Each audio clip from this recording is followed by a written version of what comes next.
மேடையில் இருக்கும் பெரியவர்களுக்கும் விழாவிற்கு வருகை தந்திருக்கும் அனைவருக்கும் என்னுடைய மாலை வணக்கம். ரொம்ப ஹாப்பியாக இருக்குது. ஏன்னா விஜயபாஸ்கரை வந்து நான் இதுக்கு முன்னாடி மீட் பண்ணதில்லை. முதல் தடவை தான் சந்தித்தேன் நேற்று. கதிர் சார் சொன்ன மாதிரி அவ்வளோ சினிமா மேலே காதலும் ஆர்வமும் இருக்கார். இந்த மாதிரி ஆட்கள் வந்து சினிமாவுக்கு வரணும், ஜெயிக்கணும்.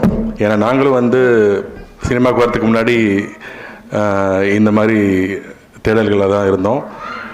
ஸோ கண்டிப்பாக தட்டு வண்டி படம் வந்து மிக சிறப்பான முறையில் வரும்னு நம்பிக்கை எனக்கு இருக்குது.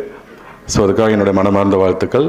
இந்த படத்தில் வேலை செய்ய போகிற படக்குழுவினருக்கும் அதுக்கப்புறம் இந்த படத்தில் நடிக்க போகிற எல்லாருக்கும் என்னோடய மனமார்ந்த வாழ்த்துக்கள். மெயினாக ராகவனுக்கு இந்த படம் அவனுக்கு ஒரு மிகப்பெரிய ஃப்யூச்சரை ஏற்படுத்தி தரணும்னு நான் நம்புகிறேன். ஆக்சுவலாக எனக்கு விஜயபாஸ்கர் மேலே ஒரு பொறாமை இருக்குது. இங்கே தான் இருக்கீங்களா? ஏன்னா நான் சினிமாவுக்கு வந்ததுக்கு காரணமே இளையராஜா சார் தான். பல இன்டர்வியூவில் நான் சொல்லியிருக்கேன். அவர் இல்லாமல் எதுவுமே கிடையாது. அவரோட மியூசிக் தான் எல்லாமே எனக்கு. ஸோ நான் ஒரு 10-15 வருஷம் தான் இண்டஸ்ட்ரியில் இருக்கேன். நான் இது வரைக்கும் அவர் கூட ஒர்க் பண்ணதில்லை ஒரு படம் கூட. ஸோ அவர் வந்து ராஜா சார் கூட ஒர்க் பண்ண போகிறாரு. அதனால் எனக்கு அவர் மேலே பொறாமையாக இருக்குது. ஸோ மிகச்சிறந்த பாடல்களாக வரும். அவரோட இசை வந்து ஒரு படத்துக்கு எவ்வளோ பலமாக இருக்கும்னு எல்லாத்துக்கும் தெரியும்.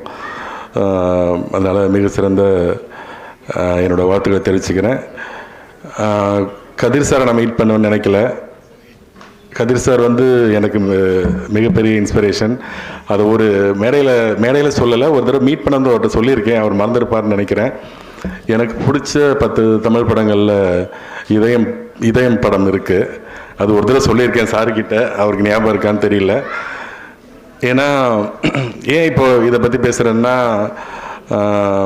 விஜயபாஸ்கரோட தட்டு வண்டி படத்துக்கு வந்தாலும் இங்கே வந்து ராஜா சார் அதில் இருக்கார். கதிர் சார் சந்திக்க வேண்டிய சூழ்நிலை வந்தது. எனக்கு டக்குன்னு பழைய ஞாபகங்கள்லாம் வந்துருச்சு. என்ன ஞாபகம்னா, திருச்சியில் தான் நான் படிச்சுட்டு இருந்தேன் காலேஜில். அப்போ தான் இதயம் படம் ரிலீஸ் ஆச்சு. எனக்கு தெரிஞ்சு 25-30 வருஷம் இருக்குன்னு நினைக்கிறேன். ஸோ அந்த மேரிஜ் தேட்டரில் இதயம் படம் பார்க்க போகும்போது அந்த டிக்கெட் எடுத்துகிட்டு உள்ளே போய் அந்த உட்காரும்போது அந்த இசிஜியோட அந்த இது எல்லாம் டைட்டில்ஸ் போட்டிருப்பார். அந்த பிபிக்னு அந்த மியூசிக் வரும். இன்றைக்கும் நாங்கள் அதை ரிங்டோனாக வச்சிட்ருக்கோம். ஸோ அவ்வளோ காதல் அந்த படத்தில். நான் சமீபமாக ஒரு 2 மாதத்துக்கு முன்னாடி யூரோப் போனேன். ஒரு சின்ன ஷார்ட் ஃபிலிம் காம்படிஷனுக்கு ஜட்ஜாக போயிருந்தேன். அப்போது ஒரு ஃபிலிம் அப்ரிசியேஷன் இதில் ஒர்க் ஷாப் நடந்தது.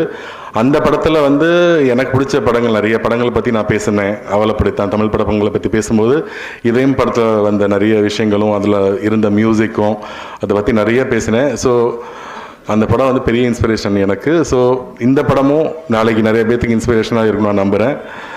இந்த படம் மிக சிறப்பாக வரணும். இந்த படத்தில் வேலை செய்ய போகிற எல்லாத்துக்கும் என்னோட மனமார்ந்த வாழ்த்துக்கள். தேங்க்யூ.